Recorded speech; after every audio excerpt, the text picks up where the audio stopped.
Burnley 1, Liverpool 3, never in doubt. It was alright, wasn't it? Josh Sexton with me today, making his post-match Pint debut. He's not a jinx like Big Mo, who wouldn't come on tonight because he didn't want to jinx it. Well, it's alright, Mo, you haven't jinxed it. We thought just your name even being linked with it might jinx it. But you're alright, Liverpool came back and did the job. Ian Ryan with me as well today. I'm not as excited as I was at the weekend. No apologies to the Evertonians who've been cry-arsing on Twitter. You're still a bunch of pricks. So if you weren't saying I was going in 2-footed on it again, honestly. So yeah, Burnley. Burnley came out all guns blazing. Might have fancied the chances when they seen 7 changes from Liverpool. It's obviously been pissing down all day as well. I think Ian made a good point to me during the match as well that Burnley have been pretty poor this season, but there's like a different dynamic when it's on the telly and it's under the lights and it's raining and it's night time, and you can see the crowd got going, and as well as Burnley, and caused us some problems early on. Absolutely, and I think the fact they were shit going into it as well has probably not helped Liverpool really. I think they look really well drilled in the game, and I think it was a response to what happened for them at the weekend. The Crystal Palace result was a really bad one for them, so I wasn't really surprised to see them sort of strip it back to basics. Said it on a few shows this week. I fully expected them to do that, and they did, and they were archaic almost in their performance. It was nice. It was like the old let's throw big tackles in early and all that, wasn't it? Because what's he called, that man-clad? Bardsley. Yeah, Phil Bardsley. Like horrible prick. Yeah. It's nice to see Jeff Winter come out of retirement to ref the game as well, because the referee was about 20 years old as well. You were having a little moan, and you weren't alone. I was as well. I think most people were actually. Twitter was an absolute minefield before the match in terms of everyone was like, "What is he doing, making 7 changes?" Threw him under the bus there, haven't you? I think Jürgen obviously knows best in terms of what his squad is capable of, all the data science, all the football science behind it. But it did feel like a lot of changes, didn't it? 7 felt 1, 2, maybe too many. But fair play to be able to do that and come through that game, and we've managed to kind of win it 3-1. It felt comfortable in the end. I thought we played well second half. I think first half you can almost understand it felt disjointed. You bring that many lads in who, let's be honest, haven't played together a lot this season, so it always had that feeling of it's going to be tough for Liverpool to get going, for it to click. Second half, obviously they scored a goal, but I thought overall the performance was much better, and I think 10 shots on target in the second half. Yeah, 10 shots on target, much improved. I thought Kaiser, even first half, was the standout. Good, yeah, he was really the real standout, and you're starting to see real glimpses of him now, where he's looking like the player you knew he was going to be honest. But when he's got the ball, his first thought is charge at them, go at them, look to beat a man. And when you beat a man, he's opening up that space, and he can see it. He has such hard luck with that shot tonight. Joe Hart turned into the Joe Hart of 5 years ago, rather than the one he's been throwing stuff in his net for the last 3 or 4 years. Makes a really good save. And as I say, Virgil at the back again. How well does he do for that second goal? It's a brilliant recovery from him. And then Bobby Firmino, I think it's his first touch. Yeah. So, all in all, a great night for the Reds tonight.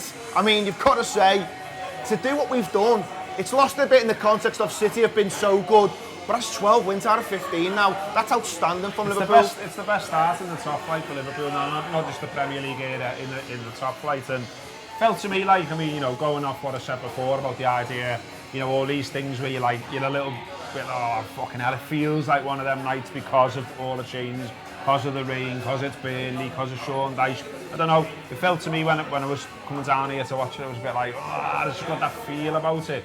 And the fact that they've emerged the other side of it victorious without playing well across the 90, I think it's a bit of a victory for character, because, Keita we mentioned, he stepped up, he played really well. Van Dijk stepped up, played really well, won virtually everything that he went for all night. But not only that, I love the way he was bollocking people a lot. He was bollocking someone over not taking a quick throw. He was having a go at Henderson for sort of taking a bit too long on the ball. He was trying to keep the momentum going, and as Ian said, he's obviously plays a crucial part in the goal as well. Thought Milner as well was another one where you could see G and them up, keeping them going, and it was one of those nights where you might not play your silkiest football, but it's more about what you're made of, and they're made of something good, aren't they? And it further goes to show this sort of argument around Henderson and the captaincy and the captain's armband. It almost doesn't matter who wears it.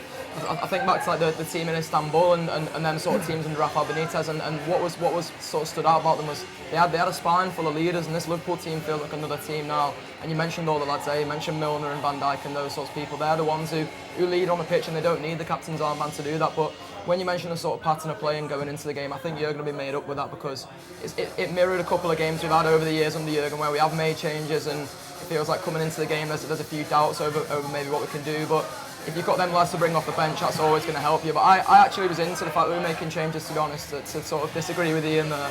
I was excited to see some of the new lads coming in. I thought Origi had earned his opportunity. Thought Sturridge as well. He didn't give himself the best show, and I don't think he gave the worst show. And I think his passing on the ball and his technique is still absolutely amazing. His pace is way off what it used to be, but I don't think you can sort of fault much in his performance. Couple of sort of like negative performances here and there, but for the most part, I think you can only really take positives from it. And another massive win after City got one last night as well. I think on that, I mean, I don't think it's about not wanting to see some changes, because I think everyone, Seven's just not loud, everyone knows you've got to rotate the squad. You know, Liverpool have got games thick and fast. Bournemouth at the weekend, a huge game against Napoli, and then the Manx follows that. So I think it's accepted that you have to make some.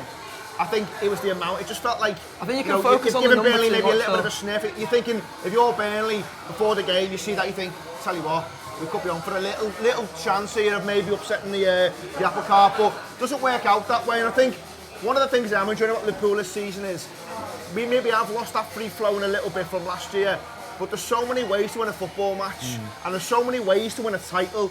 And Liverpool are demonstrating loads of that this season, early doors. Sometimes you have got to grind it out. It isn't going to be pretty. You know, Burnley, fucking turf moor, soaking wet, pissing down in rain. That's not going to be a great game of football. You've got to dig in. You've got to show different qualities. And they go a goal behind. And it's one of those goals where it's a bit of a hard luck story, really, because you've seen referees blow and give that.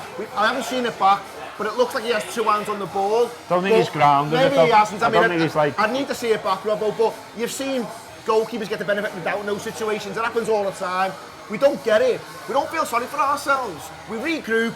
We don't panic. I mean, the shouts and the boos are about move it quicker, and I kind of agree with that a lot of the time. I think we are moving it a little bit slower. But from our point of view, we're not panicking. It's not showing a let's just launch it in and try and make something happen. It's controlled football.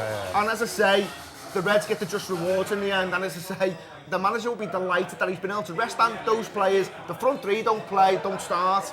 And then we go to Bournemouth now on a huge bounce with a chance to go top of the league. Okay, well, Neil Atkinson and Paul Senior, amongst others, were at Turf Moor tonight. Here's a little bit from them on what they thought of tonight's game. The fucking Reds have just done Burnley 3-1. Come for that, you greater Manchester bastards. Fucking Liverpool 3-1. I mean all the greater Manchester bastards. Paul Senior, Liverpool are fucking great. Fucking hell, what a night. It's all around here. What a fucking brilliant night. We were rubbish for 60. The big lads came on, changed the game. Fucking hell, he's vain, mate, that's what it is. Oh, fucking hell, what a win. We're still there. Fuck off City. We're still there. Steve Graves, he ended up with all of his footballers on the pitch, and all of his footballers were fucking brilliant. All of his best ones, some of the ones he might not have expected to see on the pitch on 90, but I'm doing the business for him. All working for him, all crafting for him. Absolutely. Lads you think can't do 90, well they fucking showed they can. It's absolutely brilliant. Daniel Sturridge, fucking James Milner, Shaqiri, Van Dijk, Alisson Becker again. Brilliant. Liverpool absolutely brilliant, absolutely fantastic. They are not going anywhere. 3-1 on to Bournemouth. Okay, thanks to Neil and Paul there at a soaking wet Turf Moor.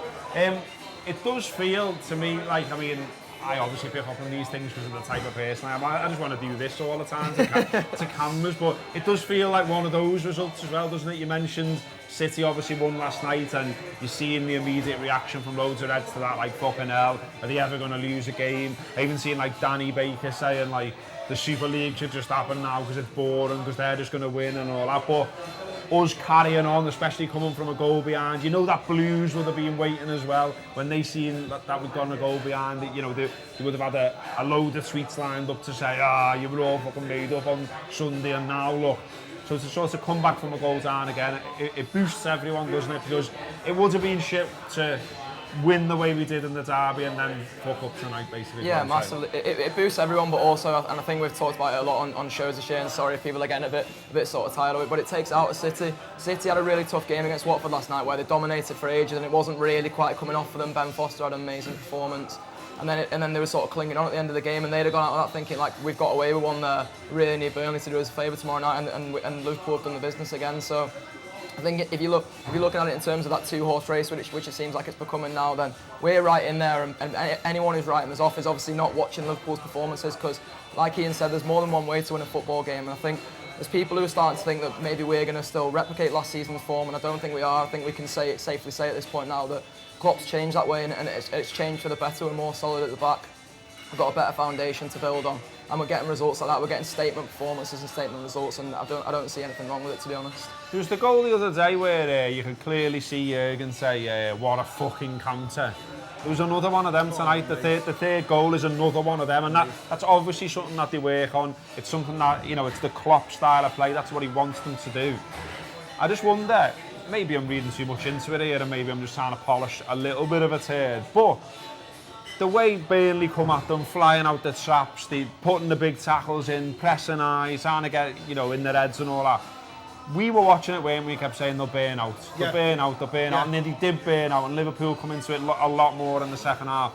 I think Liverpool as a group now, and the manager as well, are starting to trust themselves to go, it's all right it's all right, we'll get our chance, our chance will come, and it's no coincidence that we end up winning 3-1 with later goals.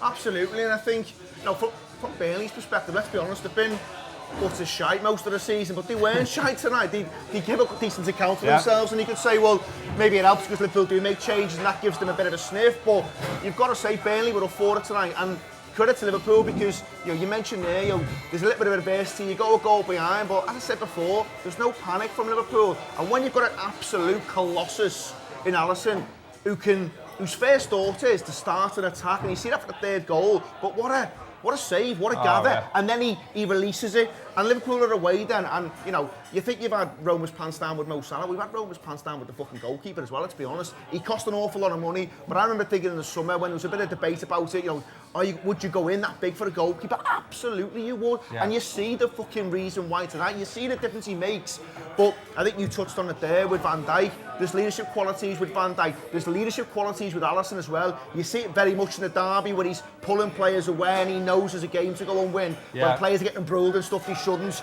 He's a calm head, he's a cool head. He's that again tonight, and he makes a couple of really great saves, but we've got ourselves one hell of a goalkeeper, and you're seeing the difference where, if Liverpool have got, say, a Mignolet goal tonight or a Karius, don't want to bang about them, those days have gone, but maybe the result is different, it probably is. Or a Pickford. Or the little fella. But we haven't got a little fella, we've got a massive, big fucking Brazilian, he's tremendous, and as I say, he really earns us money tonight because that's another outstanding performance, and he's looking more and more kind of world class as the kind of weeks go by, and it's great to have someone like that, someone like Van Dijk. I think, Josh mentioned it there, that there's captains flowing through that team now. There's 4 or 5 lads who you can rely on, you can count on, and as I say, it sets us up perfectly for the weekend. 6 points out of third place now because Spurs have moved up to third because they won tonight against Southampton. Chelsea have slipped up at Wolves, 8 points ahead of them now all of a sudden when it seemed the other day we were like just neck and neck with them. So it's looking more like a sort of a 2-horse race now. Any importance attached to that or? It's followed the pattern of recent seasons, hasn't it? I think we know better than anyone else as Liverpool fans that around this time of the season the people will start to fall away and you'll start to see the true challenges emerge, and as long as we can keep that pace with City, and look, they've got a tough run of games coming up. They had a tough game last night. They've got I think Chelsea at the weekend, is it? Yeah, Chelsea and then Everton after that, who can hopefully do us a favour if Pickford can grow his arms a couple of inches in that time, but they've got a tough run of games coming up. If we can keep that pace and keep sort of taking it out of them, then I don't see why we just can't go all the way. You know what, let's just get to January the 3rd, and if it's 2 points behind, let's have it. Let's fucking have it on January the 3rd, 2 points behind, and I'll back the Reds then to go there and deliver a really, really big performance, that big football side's deliver. So I'm all right with it at the minute. It is hard to take when you see City win, but we play first on the weekend, so let's put a bit of pressure on them and see how they handle it, because even last year where the the kind of swatting teams aside, they're never really under pressure, are they? They've got it won by Christmas. No one's ever turned the screw on them. And I'm not saying Liverpool are going to go and win the league. I think it's going to be difficult. City are favourites. They've got a bigger squad, got a better squad. You have to say that. And they've got some brilliant football players, great manager. But we've got a lot of those things as well. And I just think if we can stay with the pace and just put them under a little bit of pressure, you don't know what's going to happen. Footballers react differently when you start turning the screw, and it's all too easy for them at the minute. It was all too easy for them last year. But if it does get to 10 games and Liverpool are still there or thereabouts, who knows what can happen. Little bit of a concern about Gomez obviously going off. It looked like a turned ankle. Yeah, it's a bit of a blow. I spoke to Ian before, and I think Gomez had ankle issues before, hasn't he? So it is a blow to see him going off. But this is where the depth in your squad has to come in. And City have got injuries. I know we keep talking about City on this, but they've got injuries and they're managing to deal with the depth of their squad. And you see Matip tonight, and I don't think he disgraced himself. I don't think Lovren's disgraced himself when he has come in. So we've got the options there to fill it in. But yeah, it is a blow, like you said. Well, that's the real kind it's the negative from tonight, isn't it? Yeah, kicking the balls, because I think Joe Gomez has been nothing short of outstanding this season. You know, I don't really want to see him at right back, if truth be told. I want to see him playing centre half.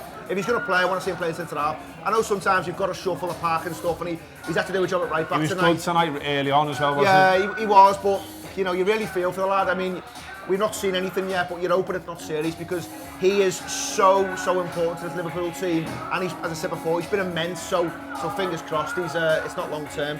Well, congratulations to Liverpool for the win tonight. That's kept us all buzzing. Well in Rafa Benitez as well for a nice point there at Goodison Park as well. All right, the boys. Yeah, the lads who went down to Turf Moor will be recording a post-match podcast. So if you subscribe to the Anfield Wrap, you can have a listen to that, and they can give you a bit more colour on what it was like in the ground and that kind of thing, and about the songs they were singing and everything else, and what the Burnley fans were like and that kind of thing. So get on that if you fancy it. Subscribe to the Anfield Wrap by going to the Anfield Wrap /subscribe. And also, it is nearly Crimbo. If you want to give something as a gift, how about an Anfield Wrap subscription? Decent one, that for your old fella, for your mate, for whoever, the red in your life. Okay, so that's been the post-match pint from Motel Bar in Liverpool. Up the Reds. Loads more from the Anfield Wrap to come. Video, writing, podcasts, social media. We do the fucking lot. Up the Reds.